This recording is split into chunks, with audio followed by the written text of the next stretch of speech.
现代人用冰箱储藏食物，你知道北极的夏天因纽特人怎么储藏食物吗？这一集将会详细介绍因纽特人如何储存吃不完的三文鱼。因纽特人会将短时间内要吃掉的三文鱼从腹部划开，取出里面的内脏以及鱼子，然后将肥嫩的腹部单独切出来，不同的部位分开进行食用。另外，因纽特人还会将一部分鱼风干做成鱼干，这些鱼会被去掉头部，再将中间的鱼骨剔除，只留下整片鱼肉做成鱼干，便于迁徙路上携带，剩下部分则会原地进行储藏。因为捕获的鱼实在太多，兰恩亚克也一起帮忙处理鱼。男人们通常使用的是锋利的长刀，而女人则使用乌橹刀。因纽特人处理鱼干脆利落，没一会功夫就能处理好一条鱼。三文鱼是营养价值非常高的鱼类，肉质鲜美，营养丰富。这些洄游的鲑鱼鱼肚内填满了鱼子，鱼腹堆积了大量的脂肪。实际上，北极熊在猎食这些鲑鱼的时候，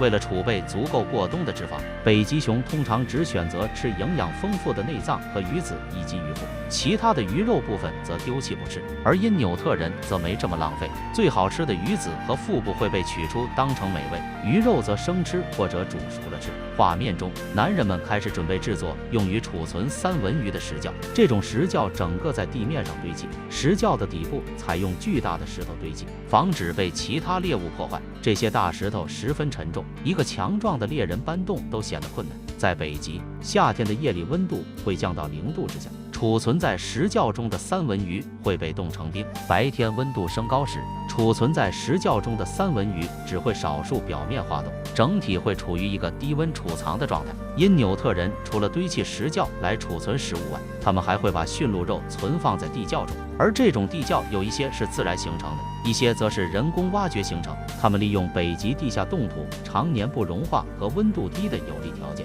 将存放在里面的食物进行长久保存。鲑鱼散落在草地上，因纽特人一边处理鱼，饿了就直接现切一些来吃。小孩子从小就开始跟着大人们一起吃生鱼肉，很多网友留言说他们吃生肉会不会觉得很腥？实际上，小孩从小就这样吃，自然而然从小就习惯了这样的吃法。石窖的底端用巨石围好以后，底部会铺上一层碎石子，然后再用一些碎石子将周围缝隙填实，接着就可以将鱼往里面搬了。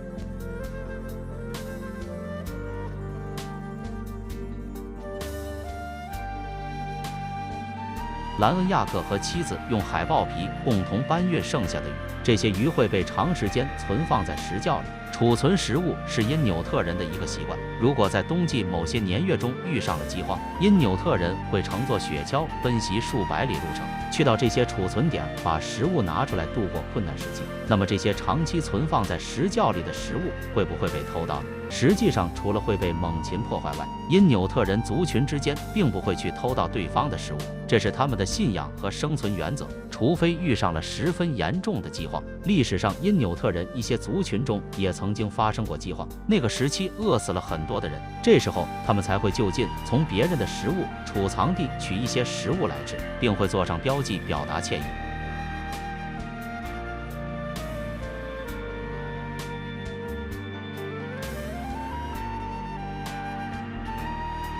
小儿子亚克皮克非常的有意思，看到大人们在制作石窖储存鱼，他一个人也学着制作属于自己的小石窖，用来存放他的鱼。因纽特人是一个从来不会打骂自己孩子的民族，只要小孩愿意，大人会让他们做自己喜欢的任何事情。